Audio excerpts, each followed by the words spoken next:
1928 അമേരിക്കയിലെ Johns Hopkins സർവകലാശാലയിലാണ് ഈ പരീക്ഷണം നടന്നത്.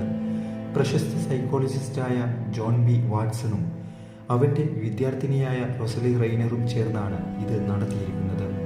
അവർ പഠിക്കാൻ ശ്രമിച്ചത് മനുഷ്യരിൽ ഭയം എങ്ങനെ പഠിക്കപ്പെടുന്നു എന്ന കാര്യമായിരുന്നു.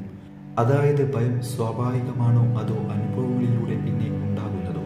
പരീക്ഷണത്തിന് തിരഞ്ഞെടുക്കപ്പെട്ടത് 9 മാസം പ്രായമുള്ള ഒരു കുഞ്ഞിനെയായിരുന്നു. ഗവേഷകർ അവനെ ലിറ്റിൽ ആൽബർട്ട് എന്ന് വിളിച്ചു. ആദ്യം ആൽബർട്ടിനെ ഒരു വെള്ള നിറമുള്ള മുയലും എലിയും നായയും കുരങ്ങും തുടങ്ങിയ പല ജീവികളെയും കാണിച്ചു. അവൻ ഒന്നിനെയും ഭയപ്പെട്ടില്ല. സന്തോഷത്തോടെ അവയെ സ്പർശിക്കുകയും കളിക്കുകയും ചെയ്തു. പിന്നെ ഗവേഷകർ പേടിയുണ്ടാക്കാൻ ശ്രമിച്ചു. വെള്ള എലി കാണിച്ചപ്പോൾ പിന്നിൽ ഒരാൾ ഇരുമ്പ് തണ്ടുകൊണ്ട് വലിയ ശബ്ദമുണ്ടാക്കി. കുഞ്ഞ് ഭയന്ന് കരഞ്ഞു. പലതവണ ഇത് ആവർത്തിച്ചതോടെ കുഞ്ഞ് വെറും എലിയെ കണ്ടാൽ പോലും കരയാൻ തുടങ്ങി. അപ്പോൾ വലിയ ശബ്ദം ഉണ്ടായില്ലെങ്കിലും എലിയെ കണ്ടതോടെ തന്നെ ഭയം സ്വയം വരികയായിരുന്നു. ഇതിലൂടെ വാട്സൺ തെളിയിച്ചത് ഭയം പഠിക്കാവുന്ന ഒരു വികാരമാണ്.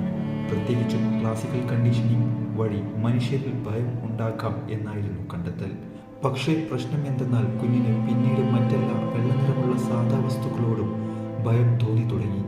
ഇതിനെ ജനറലൈസേഷൻ എന്നാണ് വിളിക്കുന്നത്. പരീക്ഷണം ഏറെ വിവാദാസ്പദമായി.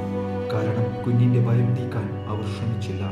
കുട്ടിയുടെ ജീവിതത്തിൽ എന്ത് മാറ്റങ്ങൾ ഉണ്ടായി എന്നും ആരും ശ്രദ്ധിച്ചില്ല. എത്തിക്സ് പാലിക്കാതെ നടത്തിയ പരീക്ഷണമെന്നും കരുതപ്പെടുന്നു.